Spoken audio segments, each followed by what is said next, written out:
자, 오늘부터 이제 우리가 에베소서 강해를 시작합니다. 에베소서는 전체가 6장으로 이루어졌으니 비교적 짧은 책이라 할 수 있겠어요. 로마서가 구원에 관한 도를 말씀하고 있다면 이 에베소서는 구원받은 백성들이 믿음의 공동체를 이루어서, 그것이 뭐겠습니까? 교회죠. 그러므로 믿음의 백성들이 공동체를 이루어 주께서 머리로 서셔서 친히 역사하시는 교회, 어떠한 모습으로 섬겨야 할 것인가, 또 교회는 무엇인가, 이와 같은 내용에 대하여 우리에게 전하고 있습니다. 에베소서는 사도 바울이 감옥에서 쓴 성경책이에요.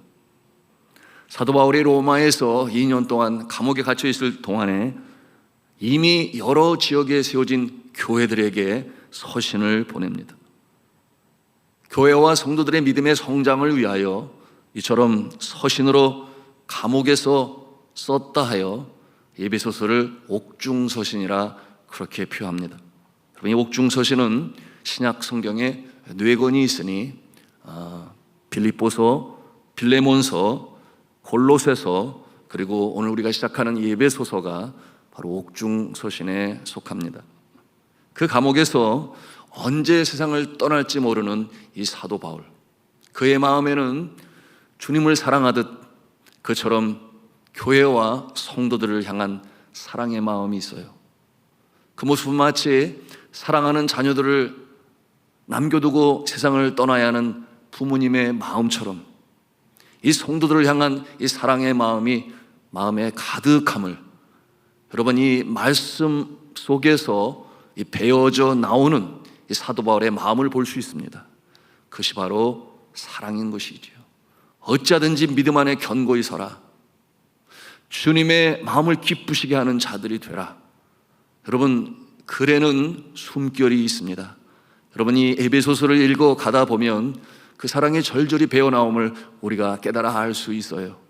그러므로 우리가 에베소를 읽어 나갈 때에 사도 바울의 마음을 품고 우리가 이 말씀을 묵상해 나간다면 하나님께서 큰 은혜를 우리에게 주실 줄로 믿습니다. 소아시아에 위치한 에베소 교회 성도들에게 쓰는 이 서신에서 사도 바울은 환난 중에 담대하라, 환난 중에 담대하라, 그렇게 말씀하고 있어요. 왜냐하면 시기적으로 볼 때 로마 제국 아래에서 네로 황제의 기독교를 향한 핍박이 시작되고 진행되는 가운데 있었기 때문이었어요. 그런 환난의 상황에서 믿음이 연약한 자는 두려워하여 믿음에서 떨어지고 세상으로 갈 수 있습니다. 그런가 하면 남아있는 자들 중에서도 그 환난과 핍박의 두려움으로, 불안함으로 그 마음이 너무나 힘들고 어려울 수 있어요. 그렇기 때문에 사도 바울은 격려하는 것입니다. 환난 중에서 담대하라. 끝까지 믿음을 지켜라. 선한 싸움을 다 싸워라. 달려갈 길을 다 마쳐라. 그러므로 의의 면류관을 받아 쓰라. 이와 같은 내용으로 격려하고 있습니다. 정작 자신은 감옥 안에 있는데 감옥 밖에 있는 자들을 위하여 염려하고 그처럼 기도하는 사도 바울의 모습을 통해서 그가 얼마나 주님을 사랑하며 그가 얼마나 이 믿음의 형제 자매들을 생각하고 또 사랑하는지를 볼 수가 있습니다. 오늘 우리가 함께 읽은 본문은 에베소서의 서론 부분이에요. 사도 바울은 1절과 2절을 통해서 안부를 전합니다. 안부 인사를 하고 3절부터 그 서두를 시작하는데 아주 강한 어조로, 믿음의 선포로 말씀을 시작을 해요.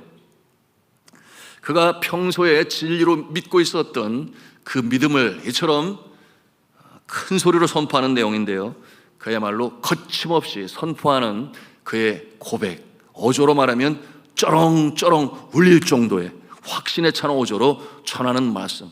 뭐라고 그랬어요? 찬송하리로다.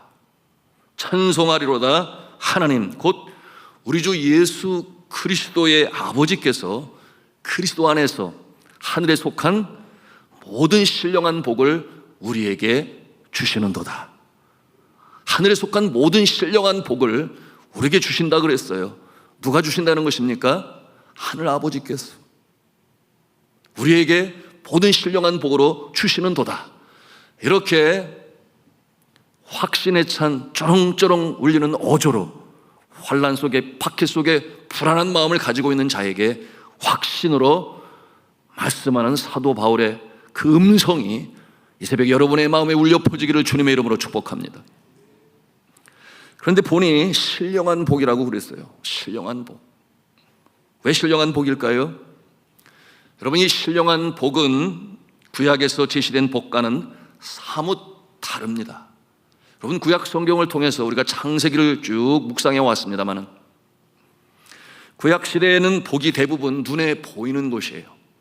그래서 대표적인 것이 자손과 땅이요, 그리고 이스라엘 민족이요, 또한 장수에 대해서 복으로 표현하고 있습니다. 그것이 대표적인 복이죠. 그런데 예수 그리스도께서 이 땅에 오신 이후에 더 큰 복을 소개하고 계시니 이 복이 신령한 복이다, 그렇게 성격 지을 수 있습니다. 예수 그리스도께서 말씀하신 복, 신령한 복, 우리는 산상수훈을 통하여 특별히 그 가운데 팔복을 통해서 신령한 복이 무엇인가를 깨달아 알 수 있습니다. 심령이 가난한 자는 복이 있나니 천국이 그의 것이며, 여러분, 심령이 가난한 자라도 천국이 그 안에 있을 때 이미 복이 있는 자라고 하시는 거예요. 천국이 그 심령 안에 있으니 복된 자다. 그런가 하면 긍휼히 여기는 자는 복이 있나니 그들이 긍휼히 여김을 받을 것임이라. 우리가 누군가 어려움에 처해 있을 때 우리의 심령 가운데 불쌍히 여기는 마음이 있어 긍휼히 여기는 마음으로 그에게 다가가 도울 수 있다면 이미 그는 신령한 복을 받은 자라는 것이에요. 사랑 없어 각박한 이 시대에 그 같은 마음이 없다면 이 신령한 복을 놓친 자 또는 받지 못한 자, 갖지 못한 자일 것입니다. 여러분, 왜냐하면 우리가 어려운 일로 슬픔 가운데 처해 있을 그때에 긍휼함을 받게 될 것이다. 누가 사람이 주는 그런 긍휼함이 아니라 하늘 아버지께서 주시는 긍휼함을 입게 될 것이니 그는 이미 신령한 복을 받은 자이다. 누가 마음에 긍휼함이 있는 자가 그렇다고 하는 것입니다. 그러므로 어떠한 상황에서도 지독한 슬픔과 아픔 속에서도 너끈히 이겨나갈 것입니다. 여러분, 이와 같은 복이 바로 신령한 복이라고 하는 것이죠. 그런가 하면 우리가 이렇게 잘 알고 있습니다. 마태복음 5장 8절에 마음이 청결한 자는 복이 있나니 그들이 하나님을 볼 것이며, 여러분, 하나님은 영이신데 우리가 볼 수 없어요. 그런데 심령이 청결한 자는 하나님을 볼 것이며 라고 말씀하고 있는 것은 하나님이 누구신가, 하나님의 뜻이 무엇인가를 분별할 수 있는 영적 분별력이, 스피리추얼 인사이트를 가질 수 있으니 이것이 큰 복이다 말씀하시는 거예요. 신령한 복을 받은 자는 심령이 청결한 자예요. 그는 세상이 보지 못하는 세계를 봅니다. 소위 영안이 열렸다, 그런 표현을 사용하기도 해요. 그러니 하나님의 기쁘신 뜻을 헤아릴 수 있으니 이 세상에 살아가는 동안에 하나님의 영광의 역사를 체험합니다. 또 하나님이 주시는 지혜로 승리하며 나아갈 수가 있습니다. 상황을 읽으니 지혜로우며 형통함의 역사를 이뤄갈 수 있으니 바로 이와 같은 자가 신령한 복을 받은 자라, 예수 그리스도께서 말씀하십니다. 신약시대에 들어와서처럼 하나님을 경외하고 주를 따르는 자에게 주시는 복은 이처럼 눈에 보이는 복을 초월하여 그 이상의 더 귀하고 소중한 신령한 복으로 우리에게 주신다. 여러분, 오늘 에베소서를 통하여 사도 바울이 우리에게 주시는 진리의 말씀이 여러분의 심령에 새겨지기를 주님의 이름으로 축복합니다. 그러면 이러한 신령한 복을 주시기 위해서 하나님은 어떻게 하시는가, 이에 대하여 오늘 사도 바울은 말씀을 통해 우리에게 가르쳐주고 계십니다. 이 신령한 복은 성부 하나님, 성자 예수님, 또 성령 하나님께서 함께 연합하여 우리에게 주신다고 하시는 거예요. 여러분, 오늘 에베소서의 이 1장의 삼위일체에 대하여 우리에게 말씀하시고 오늘 성경 본문에 이 삼위일체가 등장하십니다. 오늘 말씀 에베소의 서문에서 우리는 그 모습을 대합니다. 기독교 신앙의 진수라고 말할 수 있겠어요. 네. 그래서 이 삼위일체 하나님께서 우리에게 신령한 복을 더하시고 역사하시는데 우리가 정신을 집중하고 주의 말씀을 묵상할 때 귀한 깨달음이 있기를 주님의 이름으로 축복합니다. 우리가 질문 형식으로 말씀을 묵상하겠어요. 첫 번째 질문입니다. 그렇다면 성부 하나님께서는 어떤 일을 하실까요? 그 답은 4절부터 6절에 나타나고 있는데요, 그 내용을 짧게 요약을 하면 성부 하나님께서는 창세 전에 자녀 삼으실 자들을 미리 선택하셨다고 하는 것입니다.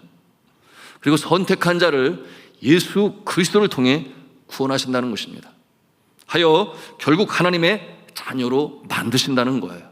첫째는 선택하시고 선택받은 자를 예수 그리스도를 통하여 구원하시고 그리고 마침내 하나님의 자녀로 만드신다 하는 것입니다. 저는 여러분에게 묻고 싶습니다. 네. 여러분은 하나님의 자녀인 줄로 믿습니까? 아멘이에요. 그렇다면 이 일이 어제 오늘에 된 일이 아니라 창세전에라고 분명히 오늘 말씀하고 계십니다. 세상 만물이 지어지기 전에 이미 하나님께서 택하시고 때를 따라서 부르시고 믿게 하시고 또한 자녀 삼으신 줄로 믿으시기를 바랍니다. 이것이 전지전능하신 하나님의 신비한 그리고 신령한 역사인 것이에요. 신학적 용어로 이를 예정론이다 이렇게 표현합니다. 4절 말씀을 같이 읽도록 합니다. 시작. 곧 창세전에 그리스도 안에서 우리를 택하사 우리로 사랑 안에서 그 앞에 거룩하고 흠이 없게 하시려고. 창세전에 우리를 택하셨다 이렇게 분명히 말씀하고 있습니다. 어떤 사람들은 그렇게 표현을 해요. 예정론은 칼빈이 만든 거다. 그렇지 않아요. 이 예정론은 하나님의 이 예정하심은, 택정하심은 바로 하나님께서 행하신 일이요, 성경이 분명히 우리에게 이처럼 보여주고 있는 것입니다. 그러므로 우리가 찬송으로 부르지 않습니까? 나를 지으신 이가 하나님, 나를 부르신 이가 하나님, 나를 보내신 이가 하나님, 나의 나된 것은 주의 은혜라. 여러분, 이 찬송은 정확하게 바로 그 하나님의 작정과 예정의 손길을 고백하고 있는 것입니다. 그러므로 내가 뭘 한 것이 없어요. 나를 지으신 이도 하나님이시고 나를 부르신 이도 하나님이시고 나에게 사명을 주시고 보내신 이도 하나님이시고. 여러분, 어제도 나누었습니다. 하나님께서는 사명을 주시는데 하나님이 주시는 사명은 이루게도 하시는, 이루기까지 함께 도우시는 사명인 것이니 여러분, 이 모든 것이 은혜로 되어졌는 줄로 믿으시기를 바랍니다. 두 번째 질문입니다. 그렇다면 삼위일체 제2의 하나님 되신 이 성자 예수님께서는 우리를 위해 어떤 일을 하셨나요? 이 내용에 대해서 오늘 말씀 7절부터 12절에 기록이 되어 있는데요, 그 중에 7절 말씀 우리가 함께 읽도록 하겠습니다. 시작. 우리는 그리스도 안에서 그의 은혜의 풍성함을 따라 그의 피로 말미암아 속량 곧 죄사함을 받았느니라. 아멘. 예수 그리스도께서는 친히 이 땅에 강림하셔서 우리와 같은 성정을 입으시고 최율하시며 우리의 죄를 끌어안으시고 십자가에 달리심으로 구원의 역사를 이루셨습니다. 그것이 바로 성자 예수 그리스도께서 행하신 일이세요. 여러분, 믿으시면 아멘 하십시다. 믿는 자에게 구원의 역사가 일어납니다. 자, 그렇다면 삼위일체 하나님 중에 제3위인 성령 하나님께서는 어떠한 일을 하셨나요? 예, 성령 하나님께서는 구원받은 자들의 심령 가운데 너는 구원받았다, 너는 구원받았어 라고 하는 이 확신을 주시는 분이 바로 성령 하나님이세요. 이 같은 내용을 성경에서는 뭐라고 표현하는가? 인치셨다라는 말씀으로 표현을 해요. 인치셨다. 누가? 성령께서 도장으로 찍으셨다. 지울 수가 없어요. 우리 13절 말씀인데요, 같이 읽도록 하겠습니다. 시작. 그 안에서 너희도 진리의 말씀 곧 너희의 구원의 복음을 듣고 그 안에서 또한 믿어 약속의 성령으로 인치심을 받았으니. 아멘이죠. 성령으로 인치심을 받았다. 이것이 바로 곧 구원의 확신인 것입니다. 그러니 다음 절에 뭐라고 그래요? 다음 절 14절에 이는 우리 기업의 보증이 되셨다. 성령께서 인치신 것이 기업의 보증이 된다. 여러분, 기업의 보증이 뭐겠어요? 그것은 곧 여러분 한 사람 한 사람이 새하늘 새 땅, 신천 신지, 그 놀라운 저 하늘나라의 이 영생 복락의 복을 기업으로 받게 되었는데, 일에 인치신 분이 누구시다? 성령님이시다. 이렇게 말씀하시는 것입니다. 새하늘 새 땅의 시민이 됨을 보증하시는 역할을 우리 성령께서 하신다는 것입니다. 그러니 정말 이 감사한 일 아니겠어요?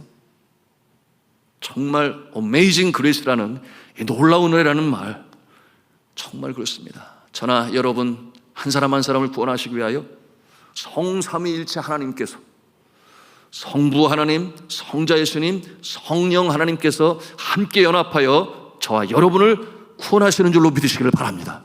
그러니 참 감사하지 않을 수가 없어요. 내가 무엇이간데, 내처럼 부족하고 연약한 존재인데 이렇게 하나님께서는 성삼위일체 하나님으로 우리를 구원하시는 것입니다. 그런데 또 질문이 있어요. 어쩌면 더 중요한 질문이 될지 모르겠습니다. 그런데 왜 나를 택하셨습니까? 그 목적이 무엇입니까? 이에 대한 답은 우리 하나님께서 영광과 찬송을 받으시기 위하여 하나님께서 우리를 구원하신다고 하는 것입니다. 그것이 창조의 목적이기도 했어요. 에덴 동산의 모습이 어떠했는가? 왜 하나님께서 우주 만물을 창조하시고 사람을 세우셨는가? 찬송과 영광을 받으시기 위하여, 그 깊은 영적 교제를 나누시며 기쁨을 누리시기 위하여, 여러분 이와 같은 목적을 가지고 하나님께 영광의 찬송이 되게 하시고자 하는 것이에요. 이 내용이 이제 6절 말씀으로 우리에게 말씀하시는데요, 같이 6절 말씀을 읽습니다. 시작. 이는 그가 사랑하시는 자 안에서 우리에게 거저 주시는 바 그의 은혜의 영광을 찬송하게 하려는 것이라. 아멘이에요. 우리를 택하시고 우리를 자녀를 삼으신 이유가 그 은혜를 깨닫고 복된 인생으로 살아가면서 하나님께 감사하고 찬송하는 모습, 여러분 그러기 위하여 구원받은 것입니다. 우리가 여기서 흔들림이 없어야 하겠습니다. 그렇다면 이제 정말 중요한 질문이 있는데, 그 질문이 무엇인가 하면, 내가 구원받은 존재라면, 그래서 내가 하나님의 자녀라면 어떻게 내가 그것을 알 수 있겠습니까? 어떻게 내가 그것을 증거할 수 있겠습니까? 여러분 이와 같은 질문은 참으로 심각한 질문 아니겠어요? 내가 선택받은 하나님의 자녀인 것을 무엇으로 증명할 수 있습니까? 이에 대하여 또한 성경은 분명히 우리에게 가르쳐주고 계시는데요, 우리 함께 1장 4절 말씀을 같이 읽도록 하겠습니다. 시작. 곧 창세전에 그리스도 안에서 우리를 택하사 우리로 사랑 안에서 그 앞에 거룩하고 흠이 없게 하시려고, 거룩하고 흠이 없게 하시려고 우리를 택하셨습니다. 그러므로 하나님이 우리를 택하신 것을 무엇을 통해 알 수 있습니까? 거룩하고 흠이 없는가 하는 것을 우리는 우리 자신을 돌아보면서 또한 알 수 있어야 하겠습니다. 그 모습이 되어야 우리가 하나님의 찬송이 되고 영광이 될 수 있기 때문이에요. 내가 창세전에 택함을 받았는지 안 받았는지, 그러므로 구원을 받았는지 안 받았는지 뭘 보고 알 수 있다는 것이에요? 내가 지금 거룩한 모습으로, 흠이 없는 모습으로 살아가며 주님께 영광을 올리고 있는가 하는 것으로 알 수 있다고 하는 것입니다. 그런데 그와 같은 증거가 없다면 구원받았는가, 정말 구원받았는가, 나는 심각하게 질문할 수 있어야 합니다. 나는 정말 세상과 구별된 모습으로 살아가는가? 두 발은 땅에 딛고 살아가고 있으나 우리의 영혼은 저 천국 하늘나라의 백성이요 시민인데, 세상에 속한 자의 모습이 아니라 하늘에 속한 자의 모습으로 나는 오늘도 살아가고 있는가 질문해 볼 수 있어야 합니다.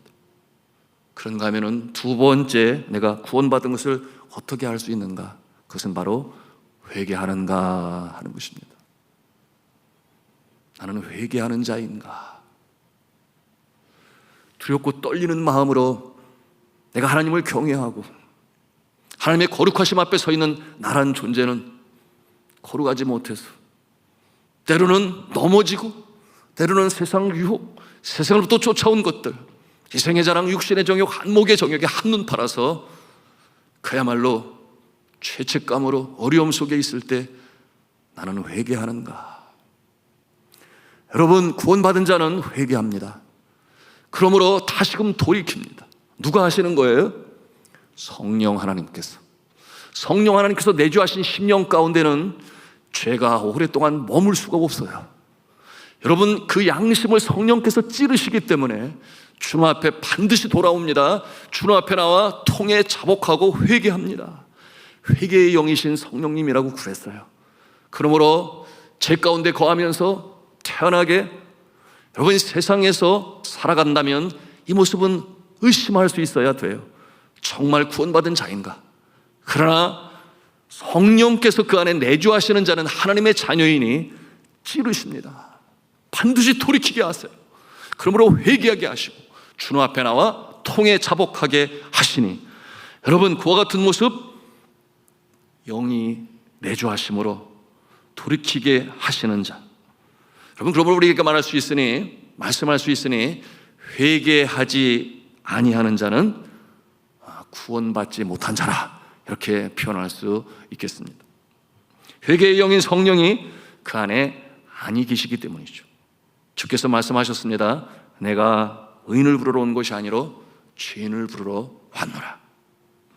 죄인이라 소망이 없는 것이 아니라 회개가 없기 때문에 죄인인 것입니다. 이처럼 우리 하나님께서는 저와 여러분을 선택하시고, 그리고 어떠한 모습으로 이 세상에 태어났든지 간에 포기하지 아니하십니다. 만세전에 택하신 하나님께서는 만들어 가시는 것이죠. 빚어 가십니다. 다듬어 가시고 때로는 깨뜨려 가시면서까지 우리를 명품으로 만들어 가십니다. 오늘 주시는 말씀을 통해서 우리가 볼 수 있습니다만은 하나님의 거룩과 영광을 찬송하는 존재로 이 세상을 살아가게 하시는 하나님의 손길, 바로 하나님께서 우리를 그렇게 만들어 가신다고 하는 것입니다. 오늘 5절 말씀을 통해서 그 이유를 분명히 알게 되니 그것이 무엇이에요? 하나님께서 자신의 아들들로 만드셨기 때문에, 그렇게 하심으로 하나님의 영광이요 찬송이 되게 하시는 것입니다.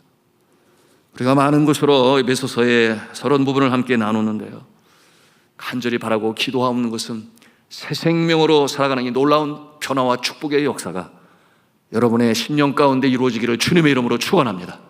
그러므로 이 땅에 살아가는 동안에 하나님의 택함받은 자로서 구원받은 백성으로 주의 마음을 기쁘시게 하는, 늘 성령 안에 깨어 기도하며 살아가는 복된 인생이 되시기를 주님의 이름으로 축원합니다.